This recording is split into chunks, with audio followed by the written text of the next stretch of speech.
Qudus. President Obama declared an end to the combat mission in Iraq Tuesday night in the second Oval Office address of his presidency. Although tens of thousands of U.S. troops, special operations forces, and private contractors remain in Iraq, Obama announced that Operation Iraqi Freedom is now officially over. In doing so, he said he was fulfilling his campaign promise to end the war. 7.5 years ago, President Bush announced the beginning of military operations in Iraq. Much has changed since that night. A war to disarm a state became a fight against an insurgency. Terrorism and sectarian warfare threatened to tear Iraq apart. Thousands of Americans gave their lives. Tens of thousands have been wounded. Our relations abroad were strained.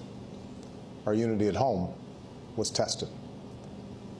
These are the rough waters encountered during the course of one of America's longest wars. Yet there has been one constant amidst these shifting tides. At every turn, America's men and women in uniform have served with courage and resolve. Because of our troops and civilians, and because of the resilience of the Iraqi people, Iraq has the opportunity to embrace a new destiny, even though many challenges remain. So tonight, I am announcing that the American combat mission in Iraq has ended. Operation Iraqi Freedom is over, and the Iraqi people now have lead responsibility for the security of their country. This was my pledge to the American people as a candidate for this office. Last February, I announced a plan that would bring our combat brigades out of Iraq, while redoubling our efforts to strengthen Iraq's security forces and support its government and people. That's what we've done. Our combat mission is ending, but our commitment to Iraq's future is not. Going forward, a transitional force of U.S. troops will remain in Iraq with a different mission, advising and assisting Iraq's security forces, supporting Iraqi troops in targeted counterterrorism missions, and protecting our civilians. Consistent with our agreement with the Iraqi government, all U.S. troops will leave by the end of next year.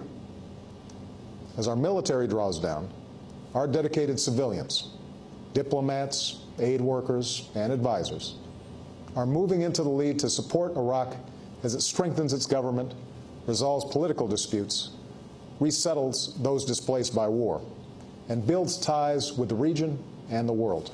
Ending this war is not only in Iraq's interest, it's in our own. The United States has paid a huge price to put the future of Iraq in the hands of its people. We have sent our young men and women to make enormous sacrifices in Iraq and spent vast resources abroad at a time of tight budgets at home. We've persevered because of a belief we share with the Iraqi people, a belief that out of the ashes of war, a new beginning could be born in this cradle of civilization. Through this remarkable chapter in the history of the United States and Iraq, we have met our responsibilities. Vice President Joe Biden is meeting with Iraqi officials in Baghdad today to preside over a formal change of command ceremony to mark the start of what's being called Operation New Dawn. But not all Iraqis see the drawdown of U.S. troops as a new beginning or much of a change at all.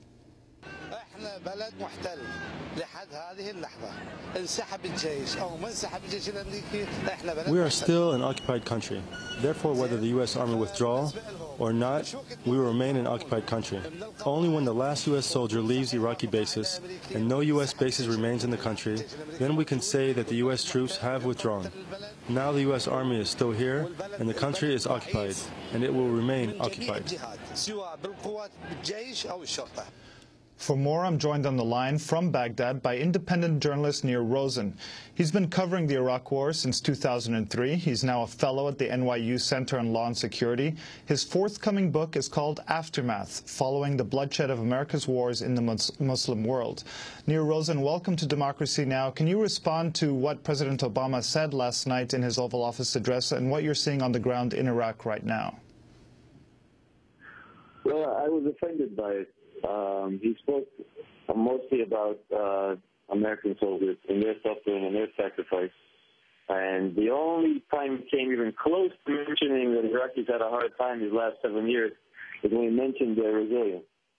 He said that the U.S. has paid a high price, a huge price, not as huge as the Iraqis have paid.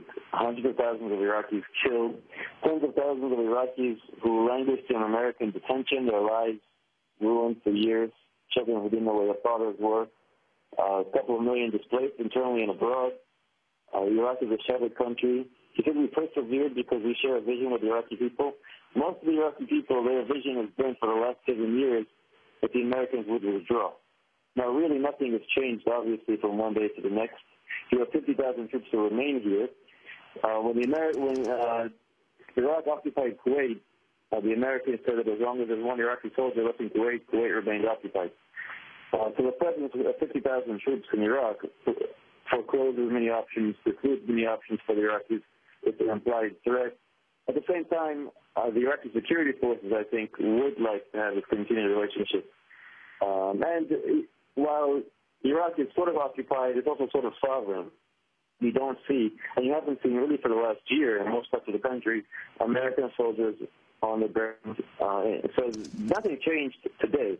The big change, you could say, was a year ago when Americans withdrew from cities and mainly stayed on bases.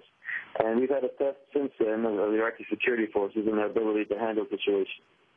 And I'd say they more or less can handle. Nir Rosen, we're having a little bit of trouble hearing you. The line from Baghdad is breaking up a little bit. We're going to try and reconnect with you to get a better audio quality on the line. This is Democracy Now! We're going to go to a break for 60 seconds. When we come back, more from independent journalist Nir Rosen. Stay with us.